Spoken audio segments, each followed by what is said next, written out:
अजय शर्मा, आप ये बताएं अजय जी कि पक्ष विपक्ष की जब बात होती है तो जाहिर सी बात है आमने सामने हैं दोनों दल, लेकिन आप एक समीक्षक के तौर पे, विश्लेषक के तौर पे ये बताएं कि क्या ये बिल जो सरकार लाई है क्या किसान विरोधी है, क्या इससे किसानों का नुकसान होता दिखाई दे रहा है? क्योंकि अगर जिनके लिए है, अगर वही संतुष्ट नहीं है तो फिर आप कैसे संतुष्टि की बात कर रहे हैं?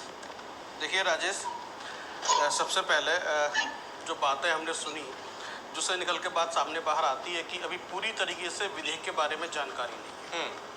जैसे कि मेरे साथी जो है उन्होंने कहा कि इनकी जो चिंता है कि किसानों से चर्चा नहीं की गई। इनवाइट किया था, चर्चा की जाती तो शायद होता। इन्होंने कहा कि इसमें कोई नई चीज़ नहीं है। हाँ। जब नई चीज़ नहीं है तो विरोध किस बात का? इन्होंने अपना विरोध बताया एमएसपी को लेकर। हाँ। सबसे बड़ा पॉइंट जो है इनका एमएसपी को लेकर। हाँ।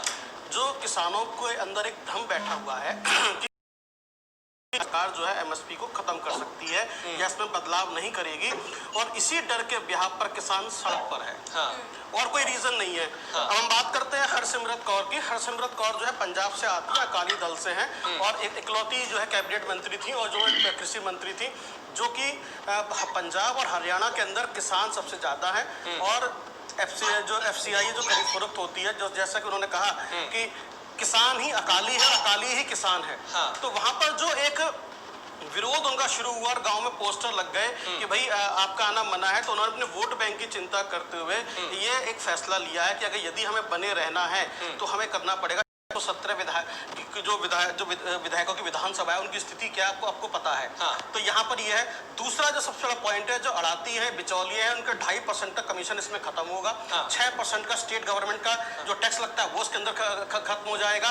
तो जो बड़े बड़े जो बिचौलिए हैं या अड़ाती है, या हम कहें कि जो कॉन्ट्रैक्ट बेसिस पे जो खेती होती है, उसके अंदर जो जमीन निकल सकती है या उनके हाथ से कुछ चीजें निकल सकती है, उनके अंदर एक छटपटाहट है। हाँ। और छटपटाहट को जो है डर के रूप में सामने लेकर आया गया है कि आप सरकार जो है कानून किसान विरोधी है, सरकार जो है आपका एमएसपी भी खत्म कर देगी, जिसके से किसान सड़क पर से पता ही नहीं है। ठीक है। जब पता नहीं है, उनको बताने वाले कौन लोग हैं? हाँ। वही जो किसानों की पैरोकारी करते हैं, किसान संगठन चलाते हैं या जो किसानों की राजनीति करते हैं। तो सबसे पहले you have to understand what is विधेयक। आपको समझना पड़ेगा विधेयक है क्या। हाँ, ये पवन जी बताएंगे, क्योंकि अभी एमएसपी को लेके इन्होंने भी जिक्र किया और प्रधानमंत्री कह रहे हैं कि हम एमएसपी को नहीं छेड़ेंगे, वो वैसे ही रहने देता है। आप डायरेक्ट जाइए, बेचिए, अपना मूल्य लगाइए, आपके बीच में से वो लोग निकल जाएंगे। आप ही की बात का समर्थन मैं कर रहा हूँ, पवन जी की बात का।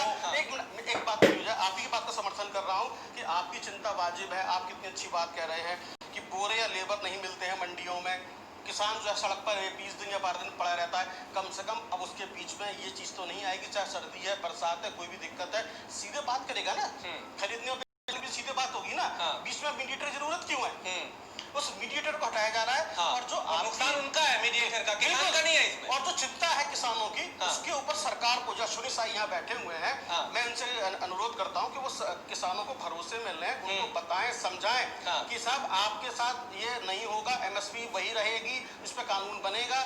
दूसरा जो है कि कॉर्पोरेट हाउस के हाथ में चली जाएगी किसानी या खेती, या वो लोग खरीदना शुरू कर देंगे, ऐसा नहीं होगा, सरकार डायरेक्ट खरीदेगी। हाँ। इसमें कॉर्पोरेट हाउस नहीं आएंगे। ठीक, पवन जी आप अपनी टिप्पणी दें। मैं अपने बड़े भाई अजय शर्मा जी को, वरिष्ठ पत्रकार हैं, इनको बधाई देना चाहता हूं कि ये बहुत अच्छी तरीका से सरकार का पक्ष रख रहे हैं, अश्वनी साई जी से भी अच्छा रख रहे हैं, ये भी बड़ी बात है।